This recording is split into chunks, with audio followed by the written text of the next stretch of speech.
Despite all the amazing changes that were made to Destiny 2's armor system at the start of the Shadowkeep expansion, there's one undeniable truth. Exotic weapons will always be king.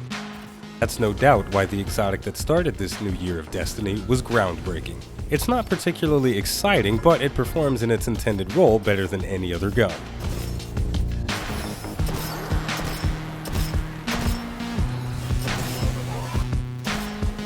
Eriana's Vow is the embodiment of a new era, a utility-focused gun designed specifically to punch through barrier champions, one of the game's newest threats.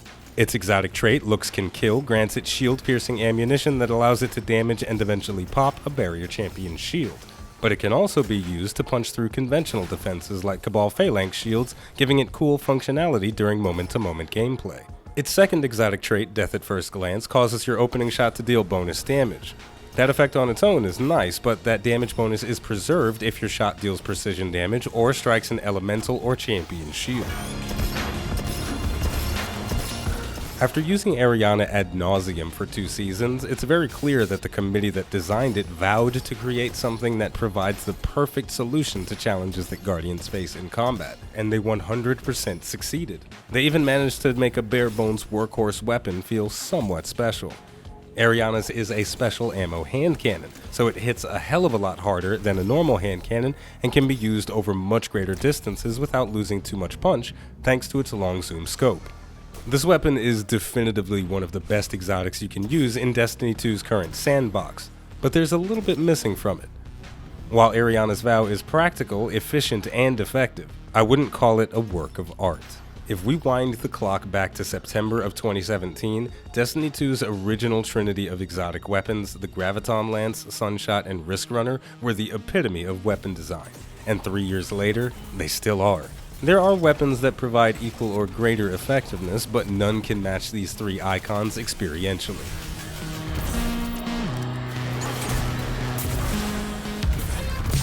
The Graviton Lance is a visually uninspired pulse rifle, but I like to imagine that's because once you destroy an enemy with it, the weapon's design is the last thing you'll notice.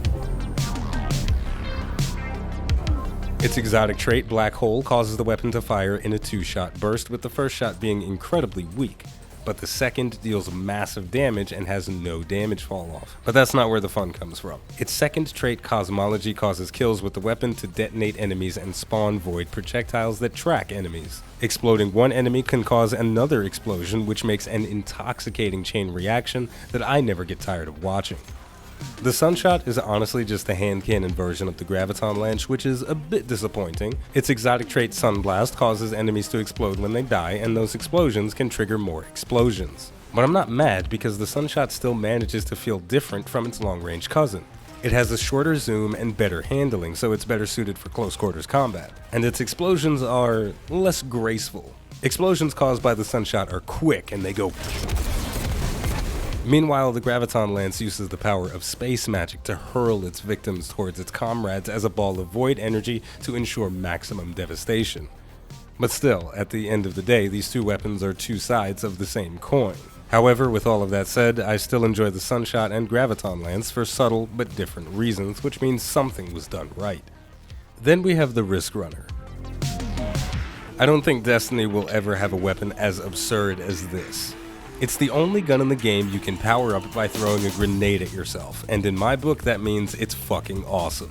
Its exotic trait, Arc Conductor, activates when taking arc damage, which can be caused by yourself. While active, the gun deals more damage, regenerates ammo, and you gain resistance to arc damage. Kills with the Risk Runner extend the duration of the buff. Shots fired while Arc Conductor is active also have a chance to chain lightning to enemies because of the second exotic trait, Superconductor.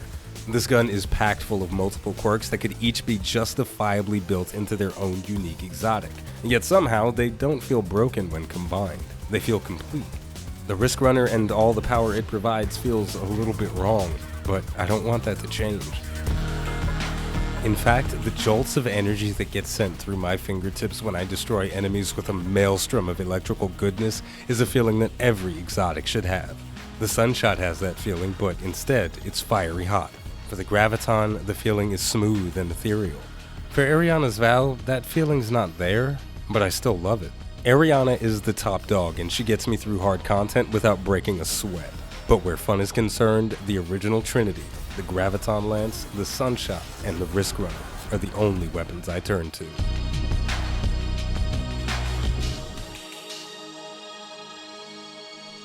And there we go, that's going to do it for the exotic review of Eriana's Vow, and the Graviton Lance, and the Sunshot, and the Risk Runner.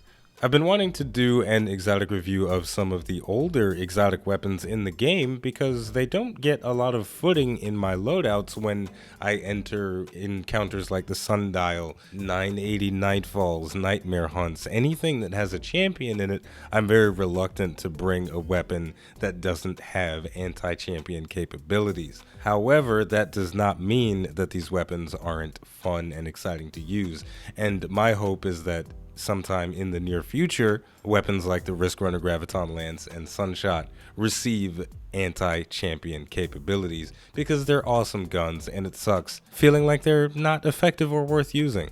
So with all of that said, before we close out completely, I want to give a shout out to all of my patrons. Normally I read your guys' names in alphabetical order, but this month I'm gonna shake things up a little bit. Ronaldo, Papa Nurse, Jason, Slen, J, Joseph, EviPen, Kyland, Algino, Kunaka, Alex, the Macman, Khaled, Alfred, Miniflame, Avi, and Ronaldo. Thank you so much for the support. It is really frickin' awesome. Last but certainly not least, if you enjoyed this video and you'd like to support the channel more than you already do just by watching, liking, subscribing, and commenting, you can head over to patreon.com/iBluairJgR to become a patron. For this month, I am releasing 4 bonus videos going over the editing process for my Destiny exotic reviews. So if you enjoy watching the videos for the review and you want to know more about how the sausage is made, then you can check it out there. As always, the name of the game is Destiny 2, the name of the channel is iBluairJgR. Thank you for watching, and I'll see you next time.